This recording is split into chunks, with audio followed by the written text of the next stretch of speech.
जय श्री गणेश दोस्तों। हमारी आज की कहानी का नाम है निर्णय। कहानी अच्छी लगे तो प्लीज चैनल को सब्सक्राइब कर लीजिएगा। अब शुरू करते हैं कहानी। दोनों माँ बेटी फूली नहीं समा रही थी। माँ देखो, उन्होंने कहा है मुझे बहू नहीं बेटी बनाकर रखेंगे, और समर जी सरकारी नौकरी में है। मुझे तो उनके साथ रहना है। मेरी आजादी हमेशा मेरे हाथ में ही रहेगी। सासू माँ खुद इतनी मॉडर्न विचारों वाली है। मेरे तो वारे न्यारे हो गए। अंकिता खिलखिलाते हुए अपनी माँ कविता जी से बोली, हाँ बेटा, राधा जी से बात कर, मेरा सारा डर खत्म हो गया। मेरी रानी बेटी राज करेगी, राज। जैसे यहाँ घर में राज दुलारी रहती थी, बिल्कुल वैसे ही ससुराल में रहेगी। एक लंबी सांस लेते हुए बोल रही थी, अरे बहू, तुम क्या आंखें फाड़ फाड़ के नजर लगाने में लगी हो?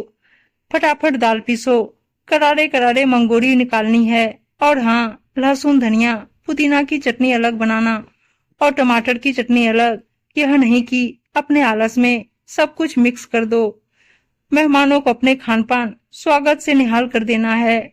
उन्हें भी तो पता चले हमारी राजकुमारी के घर में खाने पीने की कोई कमी नहीं, ठाठ से रहती है।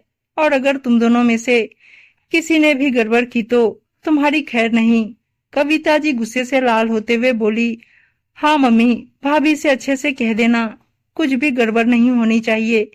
मैं नहीं चाहती कि मेरी होने वाली सास और ससुर जी को हमारी खातिरदारी में जरा भी कमी लगे, और उन्हें पता चले हमारे घर की बहू एक नंबर की आलसी और कामचोर है। वरना क्या इज्जत रह जाएगी आपकी मेरे ससुराल वालों के सामने। अभी से मान सम्मान करना सीख लीजिए, आगे काम आएगा। अंकिता अपनी रो में बोले जा रही थी, मगर रात को देर तक अपने कोचिंग वाले बच्चों के लिए पेपर सेट करने के लिए मोबाइल पर व्यस्त थी, इसलिए सोने में देर हो गई। फिर सुबह जल्दी उठने के कारण आज सीमा का सर दर्द हो रहा था। सोचा था एक कप चाय पीने को मिल जाए, मगर रसोई का काम इतना था कि भूखी ही सुबह से एक पैर पर पूरे घर में नाच रही थी। कभी रसोई तो कभी हॉल की साफ सफाई, सजावट के चक्कर में जिसकी कद्र तो छोड़ो, कोई प्यार के दो मीठे बोल की उम्मीद नहीं थी। एक साल पहले ही सीमा की शादी कविता जी के बेटे दीपक से हुई।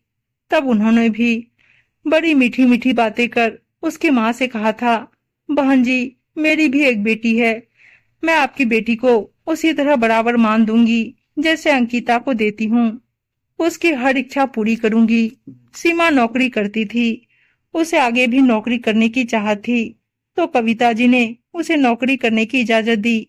ये बोल के घर के काम तो नौकर भी कर लेते हैं, हमारी बहू काम पर जाएगी तो हमें बड़ा गर्व होगा, बोला था। मगर ससुराल में कदम रखा, उसी दिन से सबके बोल पलट गए। बहू, तुम्हें सुबह सबके उठने से पहले नहा धोकर रसोई में चाय नाश्ते की तैयारी करनी है। ससुर जी के ऑफिस, ननद देवर का कॉलेज जाने का समय, टिफिन में क्या क्या जाएगा अच्छे से समझा दिया। खाने में किसको क्या पसंद नापसंद है बताया। सुबह से शाम तक इन्हीं कामों में चक्कर गिननी होती। सीमा बोली, माँ जी, मैं अपना ऑफिस ज्वाइन करना चाहती हूँ। तुम्हारे चाहने से क्या होता है? अगर तुम नौकरी पर चली गई तो फिर यह घर कौन चलाएगा? तुम्हें लगता है इतने साल जिम्मेदारी उठाने के बाद अब मेरे अंदर ताकत बची है चूल्हा चौका करने की? एक काम वाली तो आती है, खाना बनाने वाली रख लेंगे तो घर की व्यवस्था सुचारू रूप से ही चलेगी। कैसी बात करती हो बहू, तुम्हारे होते हुए हम बाइयों के हाथ का खाना खाएंगे? बिल्कुल नहीं, हमारी परंपरा है घर की बहू ही भोजन प्रसादी बनाती है, तभी परिवारजन संतुष्ट होते हैं। पता नहीं खाने वाली कितने घर जाती है, साफ सफाई का ध्यान रखती भी होगी या नहीं। नहीं नहीं, यह नौकरी वोकरी सब भूल जाओ। अब घर गृहस्थी ही तुम्हारा जीवन है, और जितना जल्दी हो सके हमें पोते का मुंह दिखाओ। पति शहर से बाहर रहते थे, 15 दिन में घर आते थे। यही बात दीपक से बोली तो वह बोला, अरे कुछ दिनों की बात है, माँ जैसा कहती है वैसा करो। मैं कुछ भी करके तुम्हें अपने साथ ले जाऊंगा, फिर जो चाहे करना, मेरी तरफ से कोई रोक टोक नहीं है। मगर तुम्हें मेरी माँ का मान तो रखना ही होगा, आखिर उन्होंने मेरे लिए बहुत कुछ किया है। धीरे धीरे कर महीने साल में बदल गए, मगर वह दीपक अपनी माँ को नहीं मना पाया। हर बार कविता जी ने नया बहाना बनाकर सीमा को घर में ही रोक कर रखा। इस बार तो ननद की शादी का बहाना बनाया गया, जबकि उसकी राय किसी भी बात में ली ही नहीं जाती थी। घर में उसकी जगह सिर्फ सबके इशारों पर नाचने वाली कठपुतली से ज्यादा कुछ और नहीं थी। मगर इन सबके बीच में उसने हार नहीं मानी। ऑनलाइन ट्यूशन चालू की, जो उसके जख्मों पर मरहम लगाने का काम करती। खैर बड़ी धूमधाम से शादी हुई, मगर धीरे धीरे माँ बेटे बेटी के चेहरे की हवाइयां उड़ने लगी। अंकिता का मायके आना ना के बराबर होता। तकरीबन 8 महीने बाद राधा जी ने अपने बेटे के प्रमोशन की खुशी में पार्टी रखी। सभी घर पहुंचे तो देखा अंकिता पूरा समय रिश्तेदार और मेहमानों की खातिरदारी में लगी थी। बीच बीच में अपनी सास की फटकार सुन उसका चेहरा पूरी तरह उतर चुका था, जिसे देख माँ कविता जी बहुत उदास थी। आखिर नाजो नखरों से पाली गई बेटी की ऐसी हालत देखकर किसी भी माँ का कलेजा मुंह में आ जाएगा। सब कुछ देखकर भी कुछ बोल नहीं पा रही थी। धीरे धीरे मेहमान जाने लगे। अंत में कविता जी ने जाने की इजाजत मांगी तो अंकिता बोली, माँ थोड़ी देर और रुक जाइए, आपसे तो कुछ बात हो ही नहीं पाई। इतना सुनते ही राधा जी के कान खड़े हो गए। वह बोली, क्यों भाई, हमारे घर में तुम्हें कष्ट है जो अपने मायके वालों को रो रो कर बताना चाहती हो।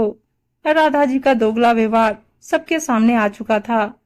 उन्होंने इतने महीने में अंकिता को बहुत परेशान किया, यहाँ तक कि घर के नौकरों को भी नौकरी से निकाल दिया। जब उसने पति के साथ जाने की बात कही तो अनगिनत बहाना बनाकर उसे रोक लिया। कुल मिलाकर जो कुछ भी माँ बेटी ने सीमा के साथ किया था, वैसा ही कुछ आज अंकिता के साथ हो रहा था। तभी अचानक, आंटी जी, यह आपने अच्छा नहीं किया। आपने तो सबके सामने कहा था कि आप अपनी बहू को बेटी बनाकर रखेंगे, बराबरी का दर्जा देंगी। ऐसे ख्याल रखा है आपने दीदी का। उनकी हालत तो देखिए कितनी कमजोर लग रही है। समर जीजाजी की भी पोस्टिंग दूर इलाकों में होती है, उन्हें आने में महीने लग जाते हैं। कायदे से आपको दीदी को जीजाजी के साथ भेज देना चाहिए, मगर आपसे वह भी नहीं हुआ। अब बस आप मेरे एक सवाल का जवाब दीजिए, क्या आपने अपने बेटे की शादी सिर्फ अपने घर की बहू लाने के लिए की थी? क्या आपके घर में पति पत्नी को साथ रहने का कोई अधिकार नहीं है? अगर ऐसा है तो यह बात आपको हमें पहले ही बता देना चाहिए था, ताकि हम अंकिता दीदी की शादी कहीं और अच्छी जगह पूछ तलाश करके करते, जहां पति पत्नी कम से कम एक साथ तो रह सकते थे। सीमा का सवाल सुन पूरे हॉल में सन्नाटा छा गया, मगर राधा जी इतनी आसानी से अपनी गलती कहाँ मानने वाली थी। सो बोली, हद करती हो सीमा बहू, आखिर तुम भी तो पढ़ी लिखी हो, मगर घर गृहस्थी में डूब गई हो। कौन सा तुम्हारी सास तुम्हें नौकरी करने दे रही है, और तो और पति के साथ जाने भी नहीं देती। फिर तुम क्यों अपनी ननद की तरफदारी में लगी हो? भला मैंने कौन सा नया काम कर दिया? हर सास को अपनी बहू की चाहत होती है। पूरी जिंदगी हमने काम करते हुए निकाल दी, अब हमें भी तो सेवा का मौका मिलना चाहिए कि नहीं? आपने बिना कुछ जाने मेरी तुलना दीदी से कैसे की? मुझे मेरे ससुराल में कोई कमी नहीं। शादी के पहले मैं नौकरी करती थी, मगर उसके बाद मैंने नौकरी से ब्रेक लिया है, ताकि मैं घर में अच्छे से रच बस सकूं। उसमें भी मैं ऑनलाइन ट्यूशन पढ़ाती हूँ। मेरी सास को इस बात से कोई ऐतराज नहीं। और रही दीपक जी की, तो उन्होंने अपने ट्रांसफर के लिए पूरा जोर लगा रखा है। वे चाहते हैं कि इस उम्र में अपने माता पिता की देखभाल की जाए। अगर हम लोग घर से चले गए तो मम्मी पापा जी का क्या होगा? मगर आपने तो हमारी हर बात का गलत मतलब निकाल लिया। यह आपने बिल्कुल ठीक नहीं किया। सीमा की बात से पूरा मामला ही पलट गया। सबके सामने राधा जी नजरें झुकाकर खड़ी थी, तो दूसरी तरफ सास कविता जी, ननद अंकिता, पति दीपक भी कुछ कम शर्मिंदा नहीं थे।